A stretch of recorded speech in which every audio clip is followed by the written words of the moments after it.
पहली बात तो ये है कि अमेठी में कौन बौखलाया हुआ है वो साफ है, और बाहर वाला कौन है? महारानी स्मृति ईरानी जी कहाँ से आई थी भाई? वो अमेठी की हैं। और किशोरी लाल शर्मा ने तो अपने 40 वर्ष अमेठी की जनता को दिए हैं और हर हमारे नेता के साथ काम किया है, कर्मठ कार्यकर्ता है और उनका सम्मान करना चाहिए। गली कूचे में जाकर पूछ लीजिए, हर व्यक्ति को नाम से जानते हैं और हर व्यक्ति उन तक पहुंचता है।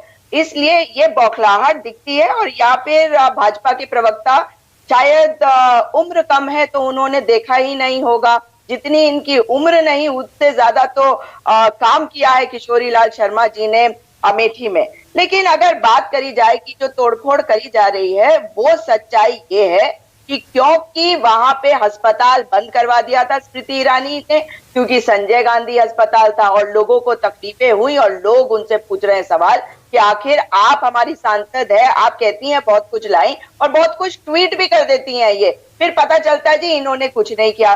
तो अगर आप जाके वहां की जनता से पूछेंगे तो ये बात साफ है कि वहां पर जिस राइफल कंपनी की बात करी जाती है और ये कहा था कि 6 लाख राइफल 2024 तक बन जाएंगे, वहां पर आज तक राइफल्स बनने में देरी क्यों हो रही है इसके बारे में ये बता नहीं पा रहे हैं। भाई कहते हैं कि इजराइल और हमास की लड़ाई शुरू हो गई, तो भैया ये फैक्ट्री तो बहुत पहले से, ऑर्डिनेंस फैक्ट्री जो 2010 में राहुल गांधी जी ने शिलान्यास किया, उसके लिए कहते हैं जी कि स्मृति ईरानी जी लेके आई।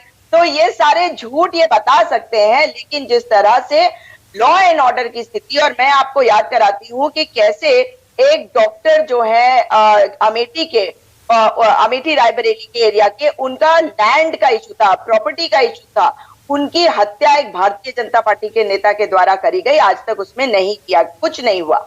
आप इंडो गल्फ फर्टिलाइजर को देख लीजिए, उसको बेच दिया गया। अगर आप वहां पर पेट्रोलियम इंस्टीट्यूट, फुटवेयर डिजाइन और डेवलपमेंट इंस्टीट्यूट की बात करते हैं तो वो राहुल गांधी जी लाए, मगर आज फुटवेयर डिजाइन और डेवलपमेंट इंस्टीट्यूट के इतने बुरे हाल हैं कि, लेकिन राहुल गांधी ने छोड़ दिया ना, अमेठी तो छोड़ दिया।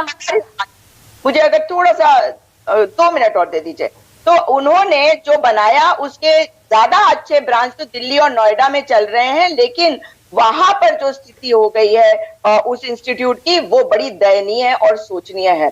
लेकिन अगर आप राहुल गांधी जी की बात करते हैं तो राहुल गांधी जी एक ही जगह से चुनाव लड़ेंगे ना आप, तो अगर उन्होंने रायबरेली की सीट पर से चुनाव लड़ने का निश्चय किया तो उन्होंने अपने करीबी किशोरी लाल शर्मा, एक कर्मठ कार्यकर्ता को टिकट भी दिया गया है कांग्रेस पार्टी के द्वारा। तो भाई पार्टी के तमाम कार्यकर्ता तो चाहते थे कि प्रियंका गांधी भी लड़े, अमेठी से वो लड़ लेती, नारा दिया था ना उन्होंने यूपी विधानसभा चुनाव में, लड़की हूं लड़ सकती हूं।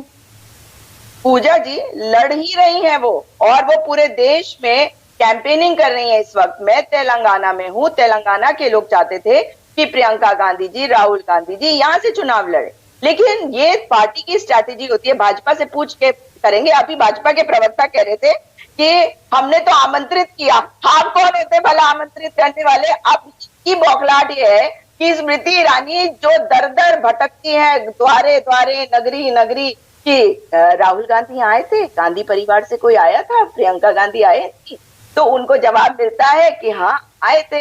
और उसके बाद अब क्या करेंगी बताइए ना? अब कह रही है किशोरी लाल शर्मा जी को उन्होंने पहले ही दिन कह दिया प्रॉक्सी कैंडिडेट। भाई किसी कार्यकर्ता का सम्मान, भाई एक्सपर्ट्स ये कह रहे हैं, जो राजनीतिक विश्लेषक हैं उनकी तरफ से तो यही इनपुट दिया जा रहा है कि यहाँ पर आपने खुद स्मृति ईरानी को वॉक ओवर दे दिया है। ये समय बताएगा कि वॉकओवर है या क्या है। किशोरी लाल शर्मा जी उनको हराएंगे और यही बौखलाहट का उनका कारण है। और इसीलिए तो बार बार, नहीं तो भाई चुनाव हो रहा है और मोदी जी राहुल गांधी जी को अटैक कर रहे हैं कि वो अमेठी से नहीं लड़ रहे हैं। ठीक है सुजाता जी, ठीक है।